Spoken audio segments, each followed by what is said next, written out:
All right, so we're almost set to split up our file here into two separate parts. But before we do that, let's take a look back at our two separate parts.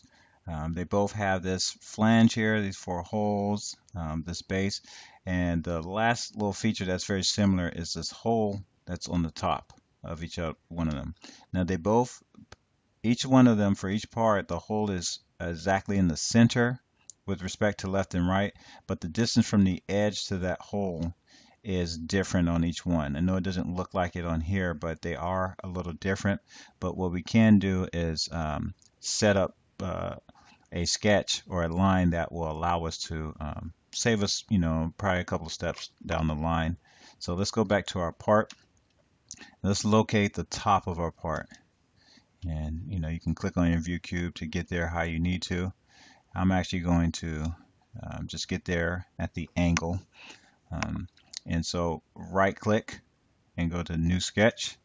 Now I'm going to be sketching on the top of our part. And you can see by the view cube, I'm at the top of our part. So let's look for the line feature. And then we want to go to the front edge here, or this is the front edge of our part, and you want the center of it. And so you notice if I go across our edge here, the center will be where this big green dot shows up. Boom, like that.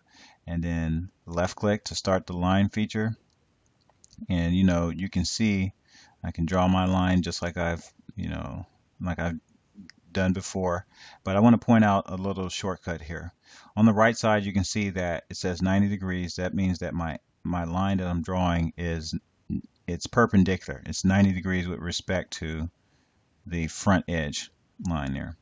You can see the little dotted purple line to show you where it's measuring the angle.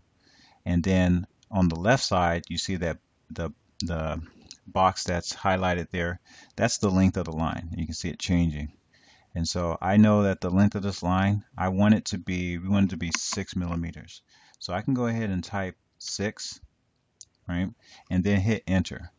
And if you notice, what it does is it places a dimension line and it sizes our line automatically to 6 all in one step. So it's a little bit of a shortcut. Now we still are, if I move my cursor around, I'm still in the line feature. So I'm going to go ahead and right click and click OK to get out of this.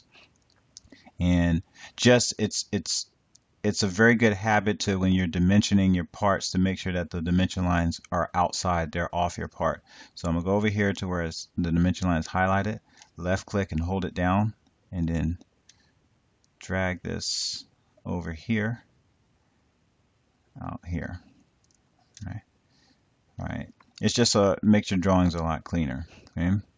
And so in order to save my work, I need to finish the sketch. I'm going to save my work. All right. So now when I go to draw my other part, I can change this dimension here. And if I place a hole here at this point, if I change the dimension, the hole will adjust, and you'll see that later.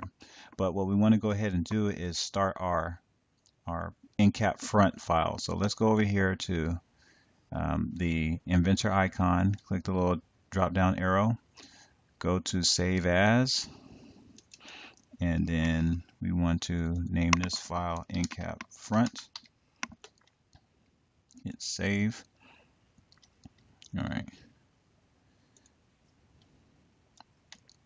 Okay. So what we're looking at is the InCap front part or file here, and you can see across the top. But you can also have, because we're going to be working on parts that are similar to each other, you can open up multiple parts. So I'm going to go over here to open, and I'm opening up my InCap back part.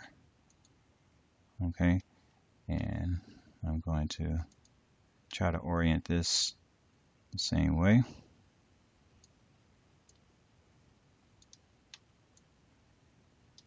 All right, and you can tell, you can open up 20 parts if you want to, but if you look down here at the bottom, these are the different parts that I have opened up. So I have my InCap back, and then my InCap front, and as I'm editing, let's say we'll finish up the, we can finish up the back part first, and you can see that these two parts will start to add unique features now to these parts, because from this point forward there'll be features on the back that aren't on the front and vice versa. Okay, so now we're ready for the next video.